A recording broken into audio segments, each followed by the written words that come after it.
கவரைப்பேட்டை அருகே தனியார் நிறுவன காவலாளி பணியின் போது உயிர் இழந்த நிலையில் உயிரிழப்புக்கான காரணம் குறித்தும் உரிய நிவாரணம் அளிக்க கோரியும் தொழிற்சாலை முன்பு சடலத்தை வைத்து உறவினர்கள் போராட்டத்தில் ஈடுபட்டனர்.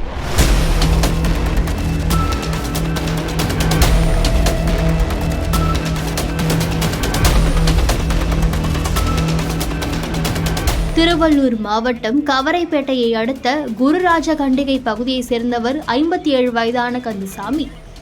இவர் சின்னப்புலியூர் பகுதியில் உள்ள அட்டைப்பெட்டி தயாரிக்கும் தனியார் நிறுவனத்தில் காவலாளியாக பணிபுரிந்து வந்துள்ளார்.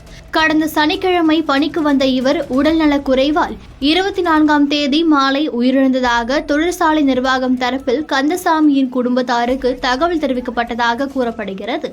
இதனையடுத்து கும்மிடிப்பூண்டியில் உள்ள அரசு மருத்துவமனையில் அனுப்பி வைத்து பின்னர் உடற்கூறு ஆய்வுக்காக பொன்னேரி அரசு மருத்துவமனைக்கு அனுப்பி வைக்கப்பட்டது. பணிக்கு சென்ற கந்தசாமி எப்படி உயிரிழந்தார் என முறையாக தகவல் தெரிவிக்கவில்லை என்றும் உயிரிழப்பில் சந்தேகம் இருப்பதாகவும் கூறி உறவினர்கள் தொழிற்சாலை முன்பு சடலத்தை வைத்து போராட்டத்தில் ஈடுபட்டனர். தகவல் அறிந்து வந்த கவரைப்பேட்டை காவல்துறையினர் போராட்டத்தில் ஈடுபட்டவர்களிடம் பேச்சுவார்த்தை மேற்கொண்டுள்ளனர். உரிய தீர்வு காண்பதாக காவல்துறையினர் உறுதியளித்ததை தொடர்ந்து போராட்டம் விலக்கிக் கொள்ளப்பட்டதால் சடலத்தை எடுத்து சென்றனர். இந்த சம்பவத்தால் அப்பகுதியில் பெரும் பரபரப்பு ஏற்பட்டுள்ளது. எழுந்தது கூட ரிசல்ட் பாஸ் ஆன ஃபெயில் ஆன கூட எனக்கு தெரியாது. எங்க அப்பா செத்து போன கூட அந்த துக்கத்துல போய் நான் எழுதிட்டு வரேன். என்னாச்சு எதுவுமே சொல்ல மாட்டேங்கிறாங்க. நேற்று சாயந்தரமா ஒரு 4:30 இருக்கும் டைமு. அவங்களே வந்தாங்க. ஒரு ஆறு வந்தாரு ஏஎஸ்ஓ வந்துட்டு உங்க அப்பாவுக்கு கண்ணு சுத்தி வீண்டாரு, ஹாஸ்பிட்டல் கூட்டிட்டு போயிருவாரு, ஒன்னும் ஆகல.